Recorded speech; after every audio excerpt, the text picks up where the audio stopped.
Hivi je, ni kweli kwamba cabbage inasababisha tatizo la goita?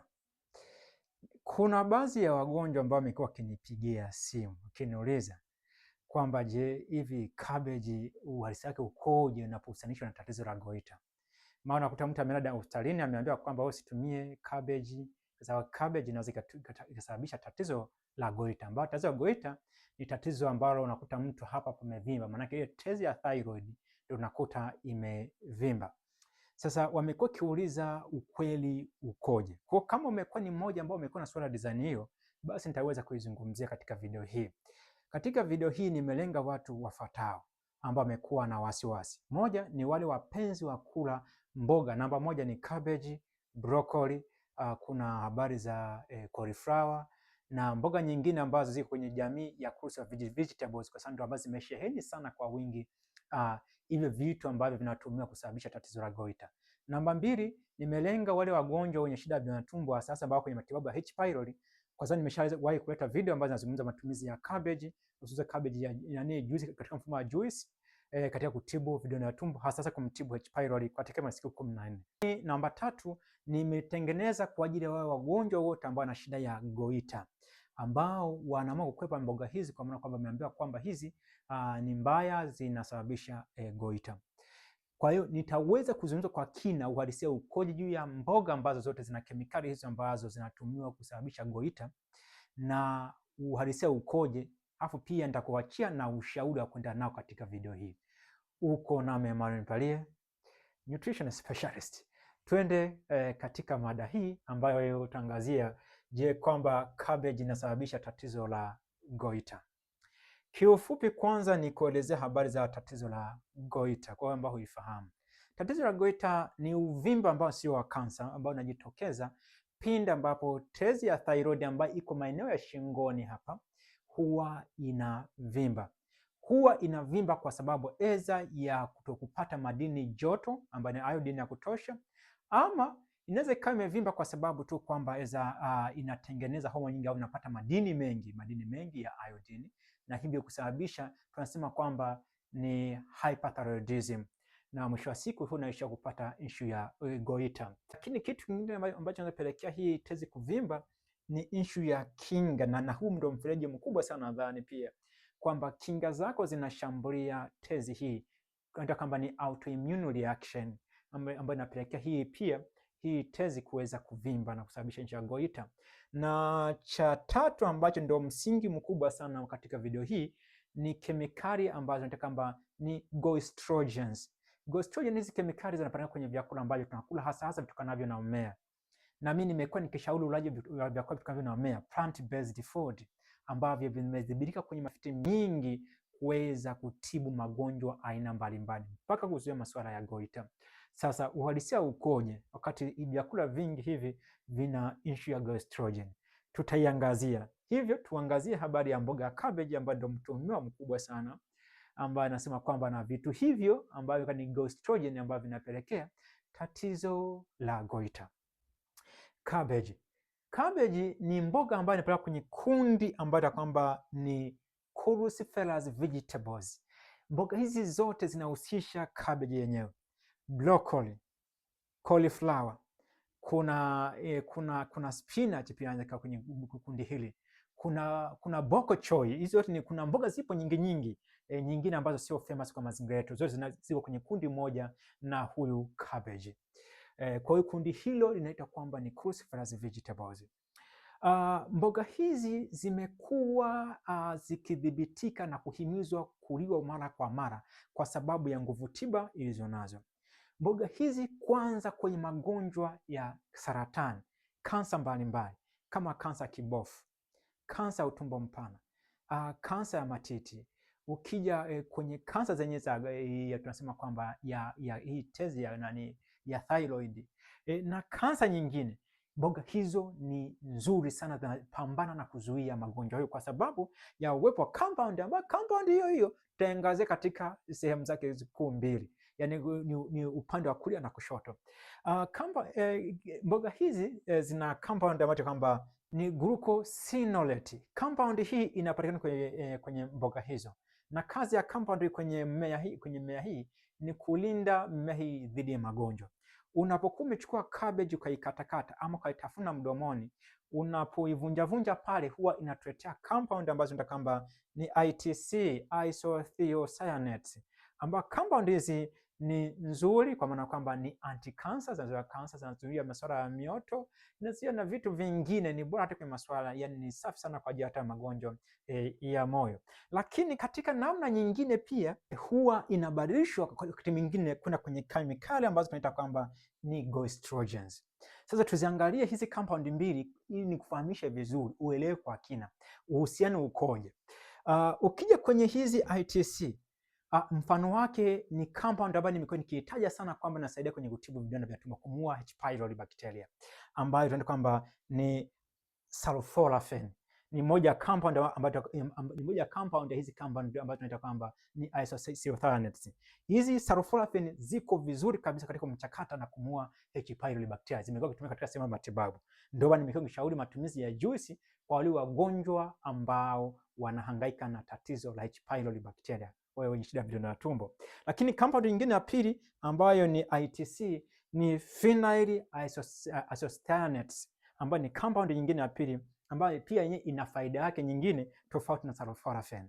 Lakini sasa hizi ni compound ambazo zina manufaa kwenye mwili wa binadamu. Kuna hizi compound ambazo nazo pia kwa namna moja au nyingine, kuna baadhi ya vimengenya zinaweza kubadilisha hii glucosinolate na kutengenezea hizi compound ambazo zinazuia ufyonzaji wa madini joto, na hivyo kupelekea wewe kuweza mwisho wa siku kuweza kuishia kwenye issue ya goiter. Hizi goestrogen mfano wake ni hii gostrin, ambayo pia zote matokeo ni kwamba ni baada ya kuwa hii glucosinolate imevunjavunjwa na vimengenya. Sasa basi hii ikoje? Uhalisia ni ikoje? Je, uwepo hizi gostrogen ni kwamba inapelekea kweli? Naomba nikufahamishe kitu kimoja. Wanaokuambia kwamba cabbage inasababisha tatizo la goiter, sio kweli, ni hapana. Hakuna uhusiano wa moja kwa moja, ama tunasema kwamba cabbage na vyakula vingine ambavyo vina gostrogen, tukianza kwa mfano tunasema cabbage, kuna hizi broccoli, kuna cauliflower, kuna hizi tunasema kwamba kama ni spinach, lakini pia kiazi kitamu pia kimesema kwamba kina hizi gostrogen au ina hizi kemikali hizi glucosinolate ambazo zinapelekea hii gostrogen. Kuna habari za mihogo, kuna matunda kama strawberries pia zina hizi kemikali ambazo ni glucosinolate ambazo zinaleta issues za gostrogens.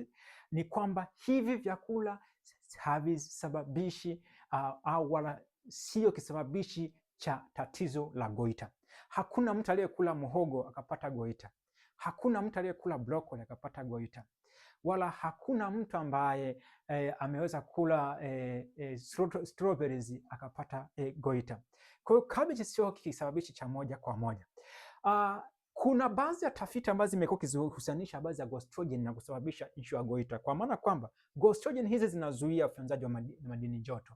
Zinapozuia ufyonzaji wa madini joto ni kwamba inasababisha mwili kutokuwa na madini joto ya kutosha, hivyo kumpelekea mtu kuwa na hypothyroidism, ambapo maana yake unakuta una madini joto ya kutosha, hivyo unazalisha hormone chache za thyroid, na hivyo kusababisha ile tezi mwisho wa siku inavimba, ikawa ni katika kuitikia. Yaani wewe unakuwa unahitaji uzalishwaji wa kutosha hizi hormone, lakini huna uwezo, hizo tezi haina uwezo.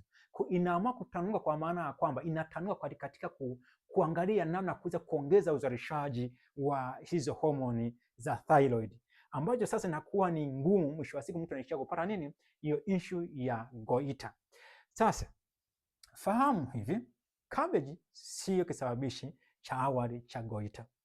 Ila ukifuatilia hizi tafiti, kuna baadhi ya tafiti ambazo zinafanyika kwa wanyama ambazo zinasema kwamba gostrogens hizi kemikali kwamba zinaweza kupelekea issue ya goiter, kwa sababu hizi zinazuia ufyonzaji wa madini ya iodine. Iko hivi, kwa upande wa binadamu kuna tafiti moja ambayo imekuja kama case study hii ambayo naiona, ambayo ni ya mama mmoja ambaye alikuwa na miaka 88 ambaye alikula mboga aina ya bok choy ambayo iko kwenye kundi moja na cabbage. kwa takribani miezi mingi sana, ambapo kila siku alikuwa anakula kiasi kilichopungua kilo 1.5 ya hizo bok choy, na alikuwa anakula mboga hii mbichi, sio kwamba ameipika. Sasa katika namna hiyo unaweza ukajiuliza ni nani ambaye, kwanza kwa upande wa cabbage ambayo kwetu inapatikana kirahisi, ni nani ambaye anakula cabbage ambayo ni sawasawa na kilo 1.5? Actually does not exist, hayupo kwa mazingira yetu Tanzania hapa, kwa maana kwamba wale wengi tunakula cabbage, lakini kuna mtu anakula kibakuli kidogo kimoja ambacho inaweza kaa ni gramu kadhaa. Kuna tafiti nyingine ambayo iliweza kuangazia habari za utumiaji wa mboga hizi za cruciferous vegetables au cabbage, ikaonyesha wazi kwamba haikuona uhusiano wa matumizi ya cabbage ama cruciferous vegetables na kusababisha tatizo la goita pindi walipokuwa wamekula watu gramu 150 za cabbage au cruciferous vegetable kila siku.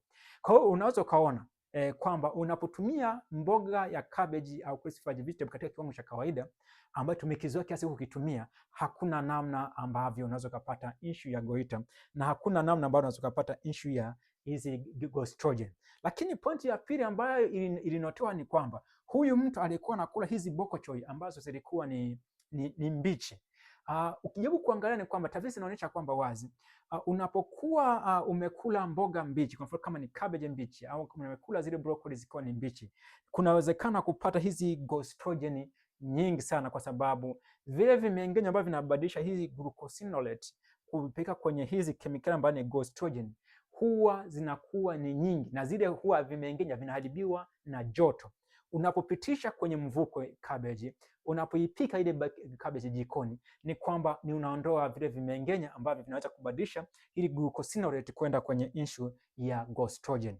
Na ndio maana sasa, na hii inaelezea kwamba kwa nini tunakula cabbage, kwa nini tunakula broccoli, kwa nini tunakula cauliflower, kwa nini tunakula mihogo, kwa nini tunakula viazi vitamu, kwa nini tunakula strawberries na vyakula vingine ambavyo vina hizi compound za glucosinolate ambazo zingeweza kutengeneza hizi gostrogen, na stili bado hatupati hii goita. Ni sababu ni kwamba wengi tunakula vyakula hivi ambavyo nakuta tayari tumeshavipika. Tutakula cabbage ambayo imeshapigwa ama imepitishwa kwenye mvuke, utakula broccoli ambayo imeshapikwa, lakini most of time pia tunakula kama ni viazi ambavyo tayari vimeshapikwa, tunakula mihogo ambayo imeshapikwa. Japo sometimes huwa tunatafuna mihogo, lakini ni nani ambaye anatafuna eza mihogo 5 kwa siku, mihogo 4 kwa siku? Wengi huwa tunakula vipande tu vidogo ambavyo unakuta ni hali ya kawaida. Lakini sasa je, swali lingine ni kwamba nani ambaye anakula kila siku kwa mwezi mmoja, wa pili, wa tatu mpaka miezi 6? Kwa sababu inavyoonekana katika tafiti hii ni kwamba huyu mama yeye alikula kwa miezi mingi sana, na katika maelezo yake ni kwamba huyu mama alikuwa anaishi ugonjwa wa kisukari, kwa aliamini kwa kutumia hizi bok choy kula kila siku kwa kiwango hiki ingeweza kumsaidia kutibu ugonjwa wa kisukari, na ndio maana mwisho wa siku sasa aliishia kupata issue ya goita, kwa maana kwamba alipata gostrogen nyingi kwa muda mrefu sana. Na katika condition nyingine ambayo imekuwa ikisema kwamba ambayo inaweza kupelekea kwamba hizi cruciferous vegetables ama hizi mboga zenye gostrogen kwamba zinaweza kupelekea mtu kupata issue ya goita. Kwanza, condition ya mtu lazima uwe na upungufu wa madini joto, kwamba uwe na madini ya iodine machache, na wakati huo ule mboga hizi za cruciferous vegetables ama cabbage ama hizi bok choy kwa kiwango kisichoweza kupungua kilo 1.5 kwa kila siku kwa miezi mingi sana. Hiyo tabia yako mwezi wa kwanza, wa pili, wa tatu, wa 4, wa 5, wa 6, wa 7, wa 8, katika namna hiyo ni kwamba kuna uwezekano unaweza kupata issue ya goita. Kumbuka mambo matatu, kwamba uwe na uhaba madini joto, pili ule kiwango kisichoweza kupungua eza 1.5 kilo za mboga hizo, pili mboga hizo zile zikiwa ni mbichi, hujazipitisha jikoni. Katika condition hizi tatu kweli kuna uwezekano unaweza kupata issue ya goita, kama umekula cabbage, eza umekula broccoli ama umekula cauliflower ama umekula chakula kingine, lakini lazima ukizi vigezo hivyo vitatu: mboga iwe mbichi, kiwango kiwe kingi kwa siku nzima, lakini pia uwe na uhaba madini ya iodine. Katika tafasiri hiyo, kwa mtu ambaye ana iodine ya kawaida anakula mboga hii ya cabbage ambayo tunajua ni kiasi cha kawaida ambacho almost inaweza kawa ni gramu 400, gramu 200, gramu 150, gramu 100 au kiwango chini ya 0.5 kilogramu au kilo moja au nusu kilo kwa siku, yani nakula ni kidogo sana ambacho obviously najua wengi wao hawafikishi. Na wanakula cabbage kila siku mwezi mzima, mwezi wa pili, mwezi wa tatu ni wangapi? Ni wachache sana. Hata wanaofanya matibabu, hata ambao nimekuwa nikishauri kwamba tuweze kutumia juice ya cabbage ni kwa siku 14, ambapo hakuna namna ambapo unaweza kupata hizi issue za gastrophen kiasi hicho ambacho zinapelekea issue ya goiter, kwa sababu inatakiwa condition kwamba ili uweze kupata issue ya goiter iwe miezi mingi sana, upate mlundikano wa mara kwa mara wa hizi kemikali na ziendelee kuzuia na kuharibu matumizi ya hizi iodine kwa muda mrefu sana, izuie iodine isiweze kufyonzwa kuelekea kwenye mwili wako kwa muda mrefu sana. Nje na hapo ni kwamba there's no way unaweza kupata issue ya goiter.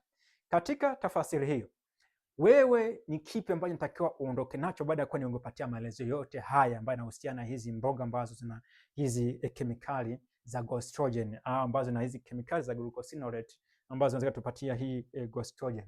Kwanza ufahamu kwamba hizi mboga za cabbage ambazo ziko kwenye hizi mboga za cruciferous vegetables ambazo zinahusisha cabbage, broccoli na cauliflower na mboga nyingine, viazi si vitamu na vyakula vingine ambavyo vina hizi kemikali, ni vyakula ambavyo vimesheheni virutubisho na kwenye clinical trial na kwenye majaribio ya binadamu zimeonyesha faida kuliko hasara. Zimeonyesha kutibu magonjwa kuliko kusababisha magonjwa, kwa sababu hata hii cabbage yenyewe inaonekana kwamba inasaidia kwenye kukinga saratani za tezi ya thyroid.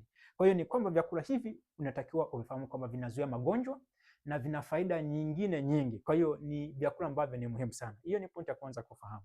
Pointi ya pili ni kwamba ili kuweza kupunguza hivi vitu vidogo vidogo ambavyo vingeweza kuleta ukakasi na kupelekea wewe issue ya goiter ama kupeka vitu vingine ambavyo havifai kwa ajili ya afya ya mwanadamu, ushauri mkubwa ni kwamba penda kutumia issue kama ya cabbage au mboga ya cabbage ukiwa umeipika. Hii ni pointi ya pili ya kuweza kuifahamu kwa upande wa leo, kwamba aliyekula cabbage ambayo imepikwa ni vizuri sana. Vinginevyo kama unafanya matibabu kwa wale watu ambao wanatibu H. pylori bacteria, wanaweza kutumia, kwa sababu kumbuka ni kwamba dozi ni siku 14 kwa cabbage ya juice. Kuna ili kusudi tuweze kupata madhara au matumizi haya ni miezi mingi sana. Na baadhi ya tafiti zimekuwa kionyesha kwamba kuanzia miezi 6 kwenda mbele, na wewe unatumia kila siku. Usiruki hata siku moja. Leo cabbage, kesho kutwa, wiki ya pili, wiki ya tatu, mwezi wa kwanza, wa pili, wa tatu, mpaka miezi 6 ipite. Hapo kunawezekana kuletea changamoto. Kwa hiyo nje na hapo haiwezi kuletea changamoto. Kwa wale ambao sasa wamekuwa kutumia kama tiba, kwamba tumia kwa muda ambao umeingia kwa ajili ya tiba, na baada hapo hakikisha mboga kama ni ya cabbage ni kwamba umeipika. Hiki ni kitu cha pili. Lakini kitu cha tatu, jitahidi kuhakikisha kwamba unapata madini joto ya kutosha ambayo inatosheleza, sio mengi, ambayo inatosheleza, ambapo kwa siku nzima tunahitaji microgramu 150 kwa siku ndio ambayo tunahitaji, ambayo hii ni sawasawa na nusu ya kijiko cha chai kile kidogo kile, nusu yake kwa siku nzima cha chumvi kile kinatosha kupatia madini joto ambayo unahitaji kwa siku nzima. Na ukizidisha hapo kunawezekana unaweza kupata mengi, lakini fahamu kama hicho kijiko ndio ambacho kinahitajika kuweza wewe kukizi hizi microgram 150 ambazo unazihitaji wewe kama mtu mzima. Pia ni kwamba zingatia kula kiwango cha kawaida, usilie sifa. Tunajua kwamba ulaji wa kawaida tu wa kupata bakuli la kawaida la mboga za majani, kama ni asubuhi, kama ni mchana, ama ni jioni, ni inatosha kabisa. Ulaji wa kiwango kingi sana, kwa mfano kama hizi habari matumizi, mtu nakula 1.5 kilo ya cabbage kwa siku nzima, kesho tena hivyo hivyo kidogo, hii kiwango ni kingi sana, lakini ni kwa mtu mmoja mmoja. Kwenye ulaji wetu wa kawaida, ulaji wa mboga za majani, hakuna mtu ambaye anafikisha hicho kiwango. Hata kwa wale ambao ni wapenzi wa kula mboga za majani, kufikisha kiwango cha mboga za majani ambazo inafikia 1.5 kilo kwa siku sio rahisi sana. Mara nyingi ni gramu kadhaa, yani gramu 200, gramu 150, gramu 300. Kwa tunaishia humu, ambayo almost ndio basic kabisa. Kwa hiyo haya ndio mambo machache ya kufahamu. Kwa wewe ambao ulikuwa na wasiwasi, hakikisha unatumia mboga hizi kwa sababu ni muhimu sana kwa ajili ya afya yako. Hata kwa wale ambao wana shida ya goiter, huwa tunashauri kwamba wasiepuke mboga hizi. Hizi mboga wahakikishe wanatumia. Cha msingi kuzingatia kwamba waweze kuzipika tu mboga hizo na wale kiwango cha kawaida. Kwa baadhi ya tafiti zimeonyesha faida kuweza kupambana dhidi ya goiter na si kusababisha tatizo la goiter. Kwa kuna hiyo issue ya kwenye tafiti kutofautiana, lakini naomba nikuhakikishie kwamba hizi mboga kwa majaribio yale mengi imeonyesha kukinga magonjwa mengi na kutibu magonjwa mengi, na ushauri wanaowapatia wagonjwa wenye shida ya goita ni kwamba usikwepe hizi mboga za classified vegetables, ila bali ziandae kwa kuzipika, kula kiwango cha kawaida inatosha, endelea na maisha mengine, hakuna madhara yote ambayo unaweza kukumbana nayo. Basi mimi leo niishie hapo. Nikushukuru tu kwa kuitazama video hii mwanzo mpaka mwisho. Kama utapendezwa na content ya video hii na elimu hii, share kwa watu wengine waweze kupata elimu hii, kwa sababu hii ni changamoto ambayo wengi walionayo. Kuna confusion hiyo, naamini wanaweza kujifunza zaidi. Endelea kuilike video hii. Basi niseme kwamba ulikuwa nami Emmanuel Mpalie, ambaye kitaaluma ni nutrition specialist. Nikutakia wakati mwema. Kwaheri.